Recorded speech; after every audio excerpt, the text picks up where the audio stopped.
Добро вечер, почитувани гледачи. Редовен термин за емисијата Под лупа и вечерва нова тема, нова, но секогаш може да се каже и абсолвирана, но и секогаш актуелна. Ке зборуваме на тема здравство, а на моје задоволство во студиото на ТВМ е господинот Дејан Манчевски, доктор интернист, кардиолог во кардиолошкиот центар во Охрид. Добро вечер.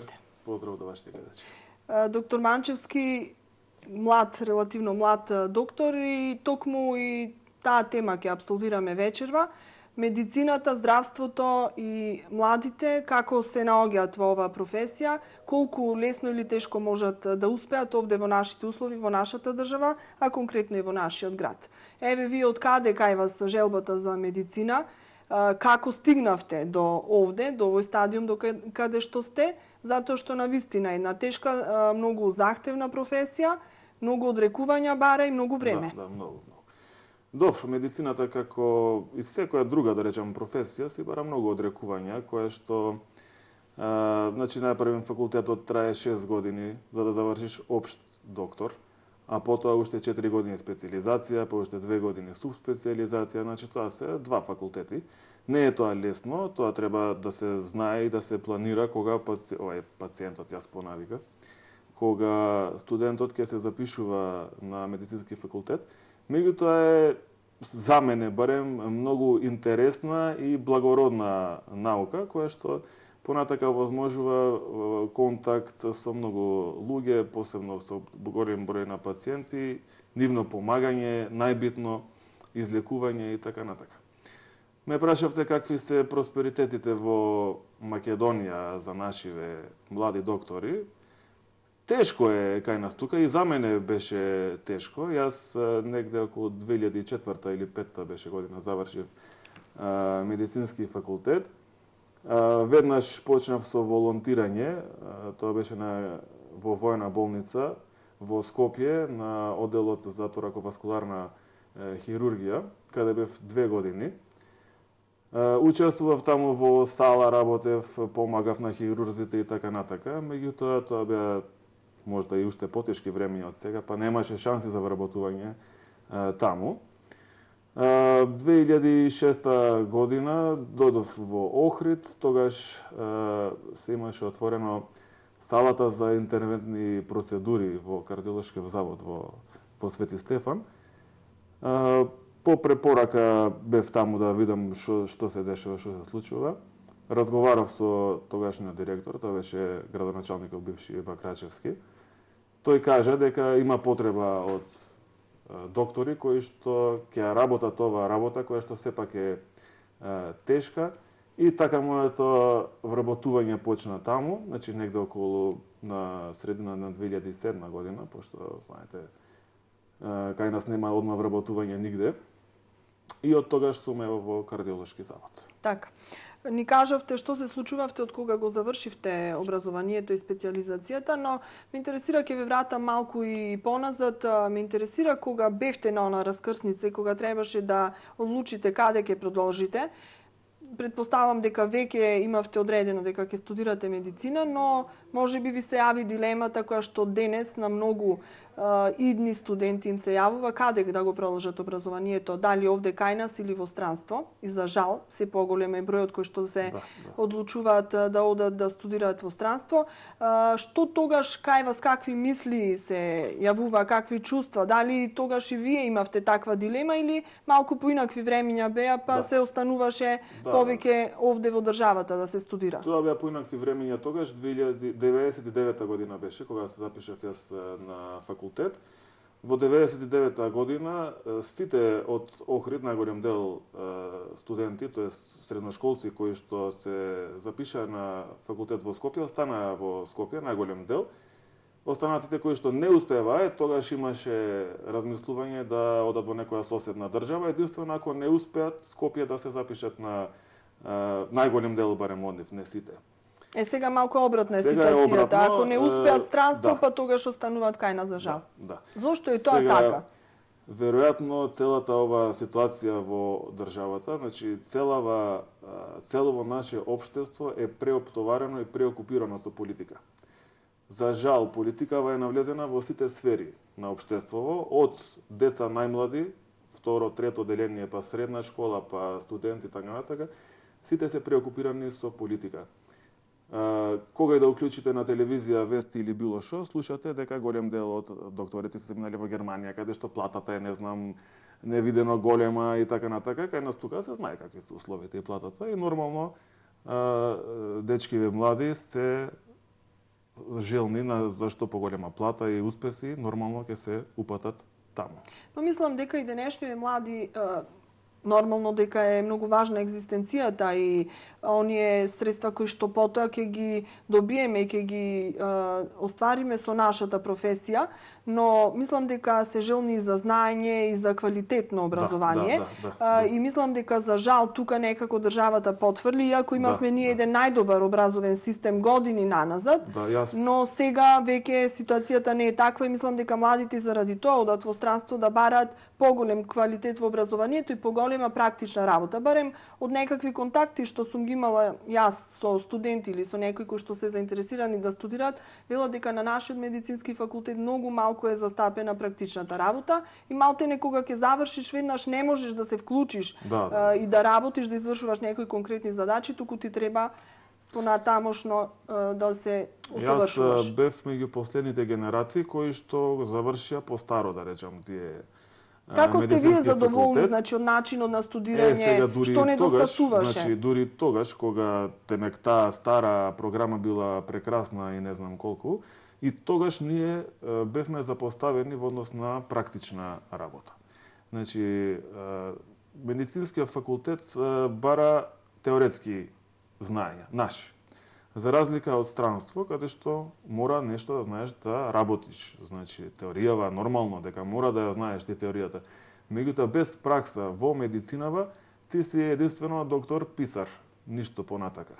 Во денешно време мора да се знае нешто да се работи. Значи, некаква мануелна работа, било каква во однос на медицинава. Затоа што стално, каде и да одиш во странство, било каде, докторите таму ќе те прашаат, дечко, дај да видиме што знаеш ти да работиш. Не го интересира него дали ти со 10 на факултет или со 6 или не знам колку. Дај да видиме што е да работиш. Ако знаеш да работиш, и понатака сегде ти се отворени вратите. Ако не, ти можеш со твоите 100 милиони дипломи да си ги чуваш на зид, да си се сликаш по Facebook, да си ги објавуваш и така натака. Дали го добиваме тоа барем со специализацијата од кај нас? Сега, ете, јас пред 3 години завршив специализација во Скопје. Значи, тоа се е пореметено, за жал. Значи, среќа јас што сум вработен во кардиолошка установа, каде што го поминав еден големиот дел од специализацијата, па бев во контакт со различни пациенти, со секакви најтешки случаи и успеав да научам. Има доктори кои што си имаат приватна специализација, која што кошта пари, кои што тие пари ги зеле од свој джеб, дали кредит или не знам што. Тие очекуваат кога ќе ги дадат тие пари, значи било кој кога ќе платите за нешто, очекувате да добиете нешто. Во овој случај очекуваме да добиеме знаење, не теоретско знаење. Значи теоретско знаење го добиваме од книга. Книга сега во денешно време има сегде, има на интернет, Google, било што да уклучиш, ќе најдеш за сите можни болести. Меѓутоа практичните методи и знаења ретко кој ги пренесува, посебно овдека кај нас. Што да направиме, еве, да се измени ваквата состојба и ваквата слика во државава, да ги задржиме младите тука, затоа што навистина бев фрапирана кога прочитав едно истражување во кое што се вели дека за 10 години буквално ќе немаме доктор и ќе немаме кој да не лечи. Да. Ако ситуацијата продолжи со ова темпо вака како што е тргната. За жал е така. Тоа треба, значи, многу да се во политикава на здравство да се вложи, затоа што здравството, од кога знам јас во 20 и кусур години, е оставено на маргините на општеството. Не знам зошто е тоа така. Ние, веројатно, како доктори, не произведуваме некакви материјални добра, например, не знам, коли, автомобили. Но спасувате животи, што е по-скапоцено од тоа? Спасување на животов е, не знам, не е материјално добро. Во денешно време само материјалните добра се на цена, за жал, повторно ќе кажам. И само кога пациентите, да без разлика кој како имаат проблем, тогаш им текнува дека докториве живеат работат во лоши услови, дека се слабо платени и така натака. Меѓутоа тоа се генерално последици на долги години на несоодветно менаџирање во здравството. Типичен пример сега последните 6 месеци министер за здравство немаше. Значи здравството и образование и некои други сегменти од општеството треба да се надвор од секаква партиска злоупотреба. Тоа е проблемот главен. Дали ние ќе достигнеме некакво такво ниво? Искрено Има ли не знам. некаква надеж?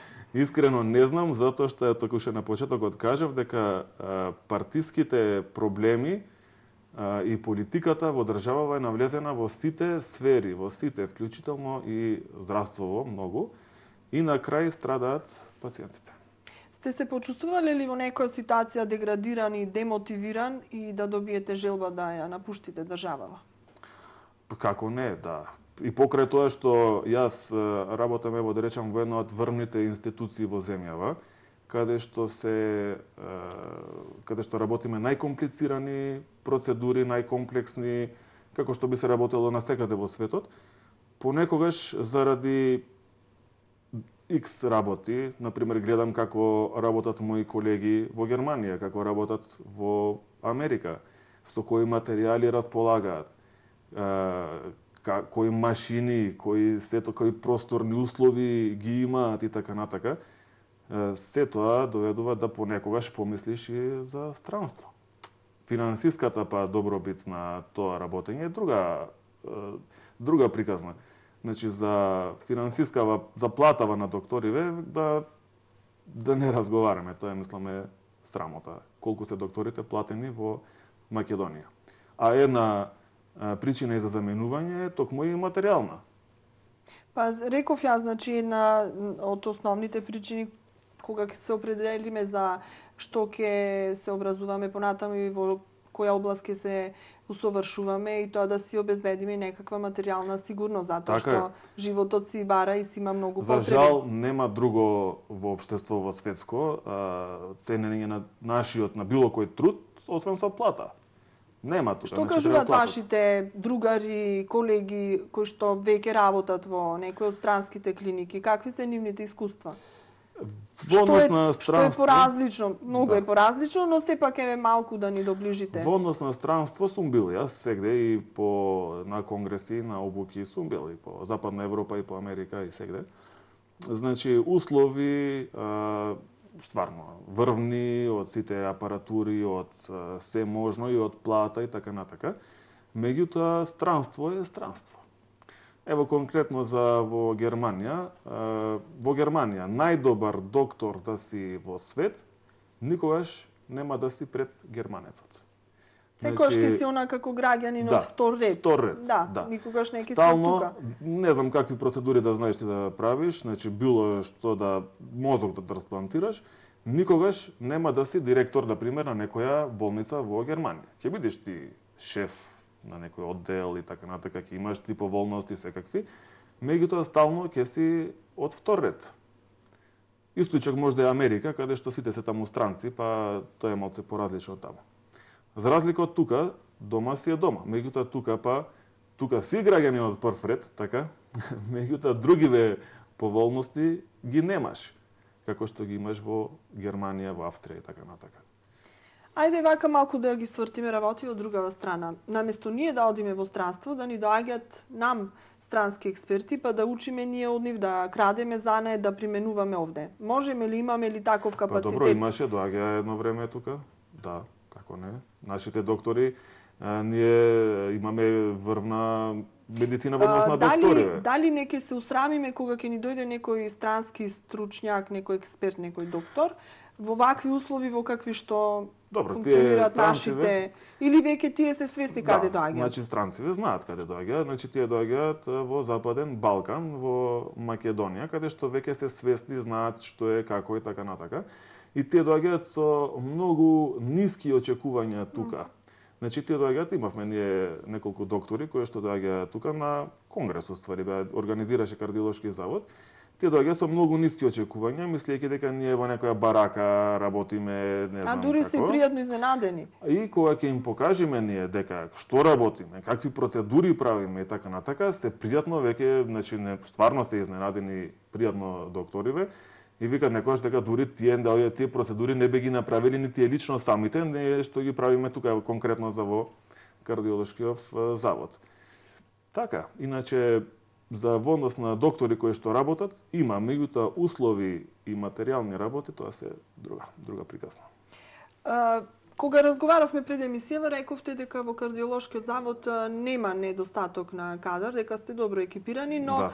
еве во другите здравствени установи во градот, значи во нашата болница, во Општата болница Охрид, години наназад зборуваме за тоа дека имаме недостиг на кадар, немаме специјалисти, доаѓаат од другите градови да помогнат, но тоа не е решение, тоа е нешто само некакво привремено. И што е лошо да речам во цела таа ситуација е што за брзо време не може да се реши овој проблем, затоа што треба време, процедура, процес и сето тоа за да дојдеме до специјалисти, да се специјализира, да се поминат сите тие стадиуми. Што со ваквата ситуација и како се доведовме до нешто вакво?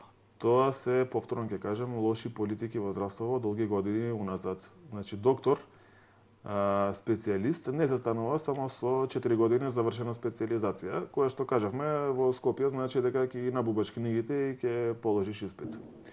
Значи, доктор специјалист се станува со труд, со работа, со многу пациенти поминати, бројка направена на пациенти, одење на обуки било каде, дали е во Скопје да речеме, било каде, значи правење на некакви мануелни процедури и после поминат одреден процент број на пациенти, кога низ твоите раце ќе поминат еден куп на секакви случаи, тешки, лесни, било какви, и кога ќе можеш ти сам да одлучуваш за многу комплексни одлуки, животно загрозувачки некогаш, тогаш може да станува збор за доктор специјалист премен кој што ќе работи. Недостатокот на кадар, невработување, чекање, не знам какви дозволи, административни проблеми, некои најпрости кои што го кочат целото тоа, значи добивање на дозвола за специјализација, па то чекање, па до недоглед одолговлекување. Сето тоа доведе до, конкретно за болницава медицински центар, не сум јас искрено лично запознан, меѓутоа сигурно е така. Запознан сум, например, за болница во Кичево. Болницата во Кичево нема доктор-интернист. Нашиве доктори од болницава, од интернисти од Охрид, одат да дежураат во Кичево. А за брзо време, ако е вистина што е вистина, не знам, ќе видиме. Значи, повторно, се е тоа на грб на народот, тука. Так. И некако, без оглед на сите овие податоци и факти, ништо конкретно не се презема за да се менува ситуацијата, за жал. Барем таков печаток се остава. Колку вашите повозрастни колеги се несебични и сака да ги споделат нивните искуства со вас помладите, затоа што рековме, не се станува доктор специјалист преку ноќ, покрај тоа што треба да се заврши, да се специјализира, но треба и практична работа. Абсолютно. А за да стекнеш таа практична работа, не треба само да бидеш присутен во некој оделение, туку треба некој да ти покаже, да ти помогне, да те земе под рака, што се вели. Точно, да. Дали тоа се прави или... Конкретно кај нас, во болницава наша, апсолутно да. Значи, ние сме стално отворени, не само за нашиве доктори кои што кај нас работат. Значи, тоа апсолутно се подразбира дека ние на нашиве доктори ќе им дадеме да работат се кој што сака, уствари. Најбитно е да сакаш. Кај нас доаѓаат доктори од Скопје, од 8 септември, доаѓаат од Битола, доаѓаат од Велес и не знам каде, значи да учат процедури интервентни.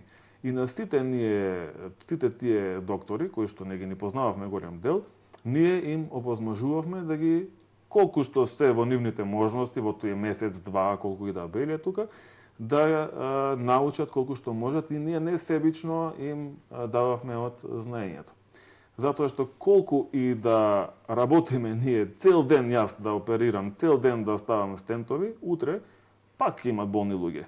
Значи, за сите имат тука работа, за сите има работа и не треба да криеме некакво си знаење или не знам што. Значи, тоа се работи жални што се дешаваат за жал во Македонија. Значи, криењето на знаењето во денешно време барем. Значи, во денешно време е срамота такви работи. Сведоци сме на доктори во странство кои што ќе додат тука или ние кои ќе одиме таму, како широко градо ни пристапуваат и се трудат да покажат и докажат колку знаат, затоа што успехот мој понатака не се лучи само на мене, туку и на позади. Јас кога ќе одам на некоја емисија, стално ќе ги пофалам докторите кои што ме вработиле, кои што ми дале да работам, кои што ми овозможиле сега јас да сум овде на оваа емисија. А никогаш нема да речам позитивна збор за некој кој што тоа нема да направи. Така. Доктор Манчевски, за жал се почесто слушаме во последно време за голем број пропусти во здравството, значи на различни оделенија и на различни клиники. Не знам дали родилка починала, дали бебе починало и многу други случаи, сега да не ги набројувам. Навистина жалосно во ова време, во 21 век, кога веќе имаме и посовремена технологија и науката оди напред, некако ние се враќаме со децени наназад. Да ни се случува толкава смртност на родилки, на бебиња, да имаме толкава смртност на граѓани, значи навистина е недозволиво. За бебиња и родилки не можам да коментирам, тоа е друга Тоа го зедов сфера. како тоа не е во вашата бранша, но сепак го зедов како еден пример. Во медицинава стално ќе има проблеми и компликации, и стално ќе има луѓе кои ќе починат на болница, и стално ќе се дешава тоа. И сега проблемов е кај нас што сега се нешто зачестија и така натака.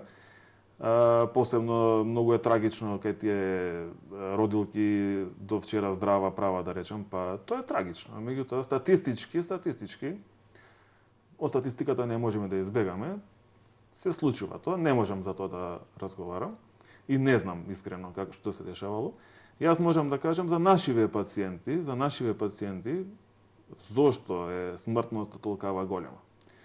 Најмногу заради непочитување на нашите препораки. Значи, пациентиве наши, голем дел се со срцеви заболувања, и најголем дел со сите. Значи, никој нема престанато со пушење, например, од кога ќе добива инфаркт тежок. Значи, од 20 сме го спасиле, значи, бил мртов, да речем, па преживел.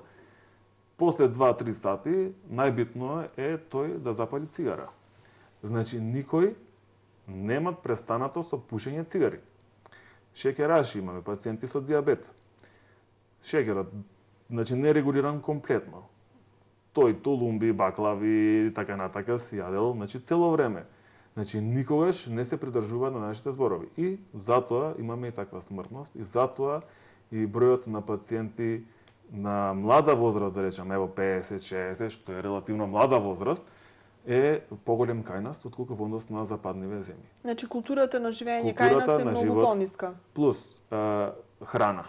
Значи, брзата храна, несоодветна храна, хамбургери, пици и така натака е една работа. Брзиот начин на живот. Ево, загадувања гледаме во Скопје, ненормално големи и така натака. Се тоа си води да ние имаме таков морталитет, да речем, на нашава популација. За разлика ево во Германија, кога бев пред 2-3 години, 90 и неколку годишна жена беше подложена на некоја интервенција и жената за време на интервенција го праша докторот дали може поручекта да си оди дома, затоа што ја чекал сопругов. Значи на 90 и кусур години сопругов имаше 100 години. Кај нас ретко така. За жал, навистина, таа возраст да се достигне во ова време-невреме е веќе реткост.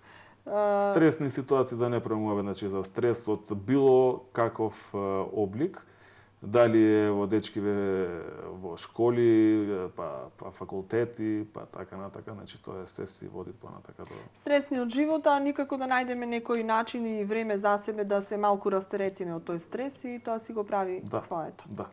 Сега, мислам дека не ви беше стресен овој првиот дел од разговорот, ама сепак ќе ве одморам, време веќе за реклами.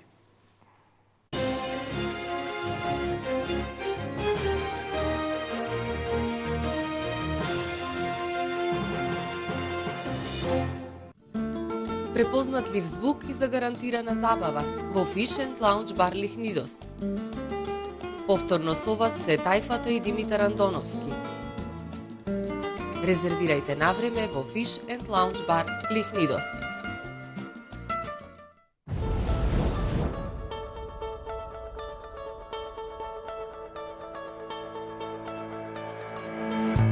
Камин на пелети Гемини од 10 киловати од Екошпар загрева до 100 метри квадратни. Викенд акција во Миса Маркети. Јогурт Суташ 3,2% масленост 1 литар 38 денари. Горановиќ чаен колбас 330 грама 119 денари. Горановиќ кулен 330 грама 135 денари. Поморско млеко 3,2% масленост 1 литар 39 денари. Мамас домашен ајвар 550 грама 179 денари. Пазарете со мерак, ваши Миса Маркети. Кои што сакат нека ви зборвит, ама вистината е само една. Тајната за Охридскиот бисер ја донесов лично јас, Јован Субановиќ, руски белогардеец. Тајнава со алал ти ја давам, на правнуци да останит, ајро да и го видиш. Ако се посветиш на занатот, еден ден сигурно ќе се просветлиш.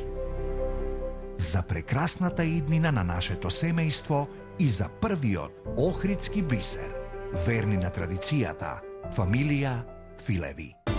Хотел Престиж Струга. Луксузен интериер во модерен стил. Ресторански сали со капацитет од 600 до 450 гостие. Со атрактивен изглед за организирање фамилиарни свечености, прослави и забави. Цена на менија за свадби од 12 евра со вклучен неограничен пијалог. Комплетно декорирање на сала, сопствен паркинг. Луксус што можете да си го дозволите. Хотел Престиж Струга. Ладна зима, топол дом. Кармен Бау Центар ви нуди камини од програмата Фабиго по неверојатно ниски цени. Одберете го вашиот омилен модел: Крека, Робот, Ларго, Хера, Блек или Класик по цени од 5.990 до 15.990 денари. Кармен Бау Центар за топлина во вашиот дом. Погребално предпријатие Две солзи. Ние сме тука, во тешките моменти во животот, да обезбедиме професионална поддршка. Погребално предпријатие Две солзи. Кам, постојано ниски цени. Копан со надкопан 440 грама 75 денари. Чајник од 2 литри 349 денари. Филтер чај 12 денари. Мед 900 грама 229 денари. Кам, купувај мудро. Кај сум? Кој датум сме? Дали сонувам? Не, Кармен, ти не сонуваш. Денеска е многу посебен ден. Денеска е 18-тиот роден ден на наша мала. Уау, 18 години. Како лета времево. Среќен роден ден, Кармен! Наше мало беше дел од програмата на USAID за промовирање меѓуетничко разбирање. Овој проект помогна подобро да се запознаеме и да ги надминеме разликите. Во пријатниот амбиент на ресторанот на Хотел Гарден, уживајте во специјалитети од интернационалната кујна. Започнете го денот со највкусната чорба во градот и испите го утринското кафе на новата ресторанска тераса. Рај на вкусови во прекрасен амбиент. Ресторан на Хотел Гарден.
Манчевски, ние си продолжуваме со нашиот разговор на задоволство на нашите гледачи.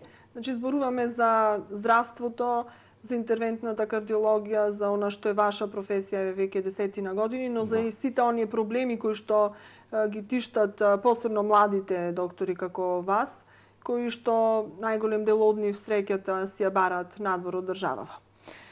Стигнавме некаде до она што е ваша преокупација, ваша професија, она што е актуелно во кардиолошкиот завод. Кажавме дека голем број пациенти, за жал, и се повеќе се намалува старосната граница. Имате пациенти од 30 на години, каде што навистина се работи за сериозна диагноза и морате да интервенирате за да се спаси нивниот живот. Каков еден ваш работен ден? Ете, спомнавме стрес, вашата професија е навистина стресна. Вие треба да лекувате на некој начин од стресот, а и вие сте постојано под стрес. Како се справувате со сето тоа? Докторите во кардиолошки завод се навикнати на стрес. Значи, недостатокот на стрес нас ни е лошо, се зезам. Значи, нашиот работен ден почнува саба или наутро, имаме утрински состанок, се предава тука дежурството, што се дешавало во текот на ноќта и така натака. Јас работам во салата за интервентни процедури, каде што секој ден имаме околу 6-7 пациенти за интервентни процедури. При тоа имаме и животно-загрозувачки пациенти кои што доаѓаат од целиот овој регион, значи не е само Охрид, туку е Струга, Кичево, Ресен, па и од Битола и понатака. Тоа се многу стресни процедури затоа што минути или секунди го делат пациентот од тоа дали ќе преживее или ќе почине. Па тука е малце и хаос се случува нормално, па бараш едно, друго. Меѓутоа, на крај, кога пациентот ќе преживее и кога ќе стане од кревет уствари, тоа е задоволството на нашата работа. Не сум јас сам таму е цела екипа, значи работат сестри, работат болничари, работат рентген техничари, како и други доктори нормално, затоа што тоа не е работа која што може сам еден доктор да ја работи. Тоа е една тимска работа. Ние сме една група на луѓе таму. Се знаеме ние сите еден со друг, си помагаме нормално. Така. Кои се методи се применуваат еве во кардиолошкиот завод? Што еве конкретно вие што све работите, на кои се методи? Од страна на интервентните... И во кои сте усовршени, значи каде се насочувате? Од страна на интервентните процедури, кај нас се работи стентирање скоро на сите крвни садови од телото. Значи во почетокот беше само коронарни артерии, тоест артериите на срцето, за понатака да го прошириме нормално дејството на нашата установа. Значи, во денешно време вршиме стентирање на сите можни, каде што се можно да се направи стентирање нормално, сите можни артерии на организмот. И многу малку пациенти од нашата установа се препратени за хируршка интервенција, што е позитивно, бидејќи тоа е тренд во западните земји да минималните инвазивни процедури, тоест интервентните процедури, се повеќе и повеќе го завземаат тоа место на лекување на пациентот. Што е тука бенефитот, користа на пациентот е тоа што другиот ден ќе седи дома. Нема сечење, нема рез, нема гноење на рана и разни други компликации кои што ги носи хируршката процедура, па анестезија и така натака. Значи, тоа се минимални инвазивни процедури кои што доведуваат да другиот ден пациентот си замине дома. Имавме, ево и бев сега во ноември во Соединетите американски држави. И па тоа сакав да кажам дека вие вашето знаење го надоградувате на многу конгреси надвор од државава, од каде што црпите искуства од други колеги. Мора да пратиме, значи стално ова посебно нашава работа, кардиолошката, интервентната кардиологија е наука во голем подем. Стално се прават нови апарати, нови стентови и така натака и мора ние да ги пратиме и за среќа најголем дел од нив ние ги имаме во кардиолошкиот завод. Секоја година екипа наша присуствува, дали јас, дали било од другите доктори, на некои од најголемите светски конгреси за интервентна кардиологија и ангиологија. Два се тие најголеми конгреси, едниот е во Европа, во Париз, а другиот е во Соединетите американски држави. Прошлата година, тоест ова како е во ноември, бидејќи имавме и многу комплицирани случаи, рековме да се пофалиме малку и пред светов, да знаат дека сме сработили и ние во Македонија нешто комплицирано. Па имав еден случај од комплициран пациент кој што ни го прифатија во Конгресот во Америка и бевме таму да го презентираме. На овој конгрес присуствува повеќе од 40.000 доктори од цел свет, меѓу кои бевме и ние. И каде се наоѓаме тука меѓу целата елита во кардиологијата, затоа што на тие конгреси се навистина врвни стручњаци? Самото присуство на тој конгрес значи дека се наоѓаме ние во некој дел, да речам, не сме на дното. Знаете што, како капацитет во кадарот, јас не се сомневам дека го имаме, затоа што навистина имаме паметни луѓе, но како услови во кои што работите, на условите значи се наоѓаме многу долу. Затоа што тоа можеби ќе би го успори онај ваш развој во кариерата, а не дека нема капацитет во докторите. Така, значи во однос на тие работи се наоѓаме па при дното можда. Не на дното, далеко сме од дното, ама долу негде. Така. Да. Кога ќе се вратите од тие конгреси, со така убави впечатоци и добиени, стекнати некои искуства и знања, но предпоставам дека малку имате некоја горчина после тоа. Па добро, тоа беше можда на почетокот, првите неколку пати кога бевме на конгрес, па кога ќе се вратиш тука на reality check, што кажат американците. Меѓутоа сега се трудиме и ние да прилагодуваме и некои од тамошните постапки, процедури тука да ги прилагодиме, па добро, не е до толку, да речем, не е до толку.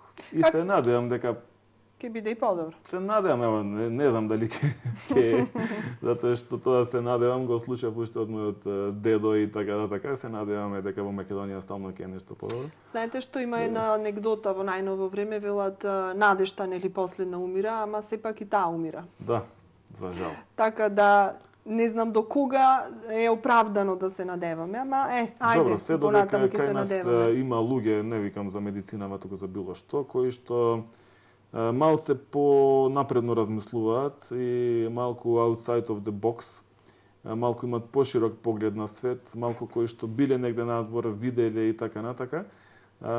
Мислам дека нема ние да пропаднеме, ќе биде подобро, ама не треба да ги изгубиме па тие луѓе. Така.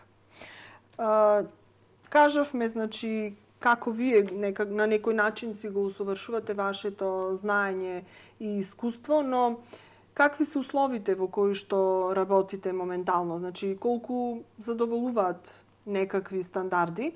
И тука ќе се надоврзам, ќе го надополнам ова прашање со иницијативата што кардиолошкиот, барем делот за интервентна кардиологија требаше да биде преместен во Свети Еразмо болницата, во новиот дел кој што се гради, но некако тука се стопира работите. Новиот министер најави дека ќе проложи зградбата, дека можеби и ќе бидете таму преместени. Што мислите вие вака гледано внатрешно таму? Подобро би било за вас да сте во такви нови услови посовремени или пак таму каде што се и пациентите? Значи како подобро би функционирале? Или можеби е подобро па таму каде што сте сега да се осовременат условите? Не, таму каде што сме сега, тешко да се осовремена. Тоа е стара зграда и кое што би коштало многу да се осовремени таа зграда. Плюс таа зграда е бивши хотел одморалиште, значи не е планирана таа... Па тоа почна како еден рехабилитационен центар, значи за рехабилитација, не требаше таму да се има никаква интервенција. Не е планирана за болницата, Тоа е новиот дел кој што е изграден, кај што е салата за интервентни процедури и интензивната нега, тоа е нов дел, да речам, меѓутоа тука се само 8 кревети. Тие 8 кревети не се доволно, ние имаме еден голем дел на пациенти. Сега, дали е подобро да се префрлиме интервентата таму или... Значи, треба да се најде некоја средина. Според мене најдобро би било целата установа да се префали во нова болница, затоа што ново е ново, сепак. Тоа е политичко прашање кое што тргна ево пред неколку години да се решава, затоа што веќе оваа зграда кај што сме сега е тотално амортизирана и ќе видиме како ќе видиме. Искрено, не знам, јас по моје мислење дека барем уште некој период ќе си биде вака. Статус кво, затоа што во Македонија од досегашно искуство ништо не се решило така на брзо. брзина. Се мора да има некој долг лекување, се мора некаков проблем да се најде и така натака. Ќе видиме. Ние за сега функционираме во таа установа. Колкав е капацитетот? Значи, колку пациенти може да примите? Во интензивна нега имаме 8 кревети за 8 пациенти кои што би биле критични. Малку ли е тоа? Да. Малку. Затоа што кажав дека ние го обслужуваме целиот овој регион. Значи не е само Охрид. Значи тука се сите и останати градови. И како се снаоѓате кога ќе имате поголем број па, пациенти? плюс кревети горе, долу, полуинтензивна и така. Добро, да речам, сепак се уште се држиме и пациентите мислам дека во наша установа добиваат врвно здравство колку што е можно во државна Ми рековте пред самата емисија, малку се насмеав, мислам без некаква лоша намера, ми рековте најдобри сме од сите установи во Македонија, а во Македонија здравството е многу лошо. Да. За жал така да вистина. Многу од државните установи. Да, од државните установи. Значи многу е неблагородно да се споредуваме со нешто што е лошо, ама сепак еве таква е реалната состојба во. Значи ние имаме врвна интензивна држава. нега со секакви можни лекарства, кои што лекарства ни на клиника во Скопје ги немаат. Ние ги поседуваме сите тие од најкомплицирани помошни средства, од интраортни балон пумпи и така натака, да не замарам се тоа.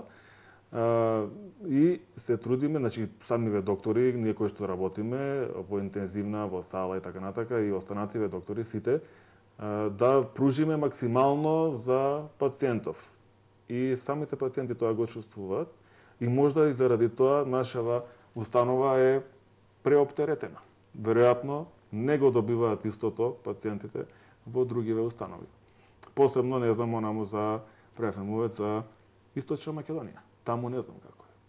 Сум бил еднаш во болница во Штип. Најдобро да не се разболуваат луѓето. Да. Што е ваша наредна преокупација? Значи, дали работите нешто поврзано со медицината, на некоја метода, можеби усовршување или, не знам, можеби нешто друго подготвувате? Па планиравме ние да воведеме некои нови процедури. Имаше план за решавање на вродени срцеви мани преку перкутан пат, значи преку без хируршка интервенција. Меѓутоа повторно се навраќам назад да условите, парите и така натака. И брзината на решавање на бројни проблеми кај нас е со брзина на полжав, така да истото и тоа останува сега да тапка во место. Исто неколку години уназад се трудиме да воведеме електростимулација, тоест имплантирање на пейсмейкери.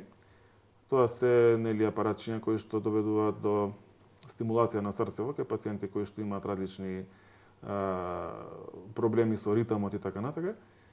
Се надевам дека од оваа година еве ќе почнеме и тоа и да заокружиме еден пакет на услуги од страна на кардиологијата.